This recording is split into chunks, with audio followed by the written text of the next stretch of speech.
Episode के start में गुयन कामाक्षी को उसके आइलैंड पर पहुंचा देता है। कामाक्षी कहते हैं क्या तुम सच में वापस नहीं आ रहे हो? गुयन कहता है मैं निश्चित रूप से आपके क्लैन के जीवन को फिर से परेशान नहीं करूंगा। गुयन कामाक्षी को कहते हैं दूसरे आइलैंड पर चले जाओ। कामाक्षी कहते हैं मेरा मतलब वो नहीं था, तुम उनके जैसे नहीं हो। अगर संभव हो तो मुझे उम्मीद है कि आप अक्सर मदद करने के लिए यहाँ आ सकते हैं। फिर एक आदमी घायल हुए आता है और कामाक्षी से भागने के लिए कहता है। तभी उसके शरीर से तीर आर पार हो जाता है और इसका खेल खत्म हो जाता है और इस आदमी को मारने वाला दो लोग पीछे होते हैं। फिर ये दोनों उसके खजाने ले लेते हैं। फिर शाम में गुयन को देखते हैं तो यहाँ से भागने लगते हैं। गुयन फिर इन दोनों पर अपने फायर पावर से अटैक कर देता है। फिर ये आदमी इस अटैक को रोकने के लिए अपने पास शील्ड बना लेता है। फिर यहाँ पर एक जोरदार धमाका होता है। धमाके के बाद इन दोनों को क्या होता है नहीं दिखाया जाता है। गुयन कहता है फायर ड्रैगन मास्टर के संलयन के बाद हेवनली स्पिरिट की आग इतना पावरफुल हो गया है। कामाक्षी कहती है लोग हमेशा हमारे लोगों को क्यों चोट पहुंचाते हैं? कामाक्षी रोती हुई कहती है मैं क्लैन में वापस जाना चाहता हूँ। मैं अमू का बदला लेना चाहता हूँ।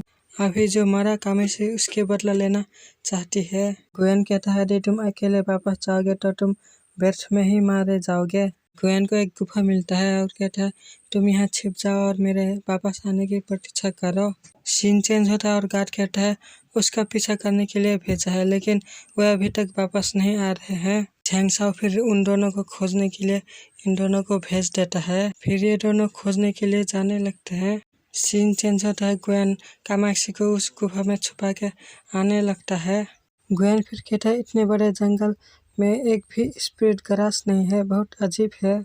गुयन आ ही रहा था कि किसी को यहाँ आने की आवाज़ सुनता है। एक गार्ड कहता है गुयन को जल्दी ढूंढे और उसे मार डालेंगे। गुयन पेड़ के पीछे हुए इन दोनों को बात सुन रहा होता है। पीछे से अपने फायर पावर से अटैक कर देता है और यहाँ पर इन दोनों जिंदा जल जाते हैं। गुयन फिर इस गांव में पहुंचता है तो बहुत सारे लोग मरे होते हैं। गुयन झेंग साओ पर बहुत गुस्सा होता है। झेंग साओ को दिखाया जाता है और इसे एक बुरी भावना फीलिंग होता है और कहता है ये आइलैंड बड़ा नहीं है, कई स्टूडेंट इतने लंबे समय के लिए चले गए हैं, उनमें से कोई वापस नहीं आया। क्या इस आइलैंड पर कोई जानवर है? उन सभी को बुलाने के लिए आसमान पर एक संकेत भेजता है।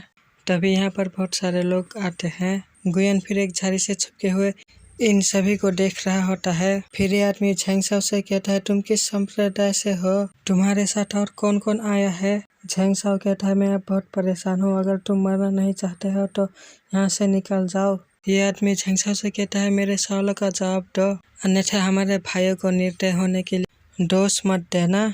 झेंग साओ फिर एक तलवार निकाल के आदमी पर अटैक कर देता है लेकिन वो आदमी अपने पावर से रोक लेता है। फिर वो तलवार एक आदमी पर आके लग जाता है और वो पर आदमी मर जाता है। झेंग साओ कहता है तुम लोग मेरे साथ फाइट करने के योग्य नहीं हो। ये आदमी बहुत गुस्सा हो जाता है और कहता है तुम कभी ने मेरे भाई को मारने की हिम्मत कैसे हुई? फिर ये आदमी झेंग साओ पर बहुत अटैक करता है और झेंग साओ उस अटैक को रोक रहा होता है। दूसरा आदमी झेंग साओ पर अपने नीडल से अटैक करता है लेकिन झेंग साओ आर्मर पहना होता है तो कुछ नहीं होता है। गुयन अपने मन में कहता है जीरो रेशम अत्यंत कठिन है, उसका टुकड़ा पूरी तरह से जीरो रेशम से बुना गया है। झेंग साओ एक पेपर निकालता है और इसे फॉर्मेशन बनाता है। इस मैजिक फॉर्मेशन से एक बहुत बड़ा हाथ निकलता है और इनके ऊपर बहुत ज़्यादा प्रेशर डालता है। इस अटैक के बाद झेंग साओ भी थोड़ा सा घायल हो जाता है। गुयन कहता है उसका जादुई हथियार है। झेंग साओ के पास एक खजाना भी है जिसे स्पिरिट पिल द्वारा मॉडिफाइड और रिफाइन किया गया है। झेंग साओ इन लोगों पर और ज़्यादा प्रेशर बढ़ा देता है। गुयन कहता है एशियन प्रोटोस अवशेष।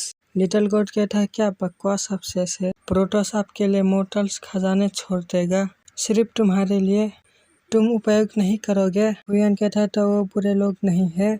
झेंग साओ को लापरवाही से वध करने की अनुमति नहीं दी जा सकती है। ये लोग उस हाथ को रोक के रखे होते हैं। झेंग साओ और ज़्यादा प्रेशर बढ़ा रहा होता है। तभी गुयन आता है और झेंग साओ पर एक अपने फायर पावर से अटैक कर देता है। झेंग साओ अपने शील्ड बना लेता है। इस शील्ड में भी बहुत आग लग जाता है और एक जोरदार धमाका होता है और झेंगसा बहुत ज़्यादा घायल हो जाता है। अगले एपिसोड में झेंगसा और गुयान का फाइट देखेंगे। इतने में ही आज का एपिसोड ख़त्म हो जाता है। फिर मिलेंगे नेक्स्ट एपिसोड में।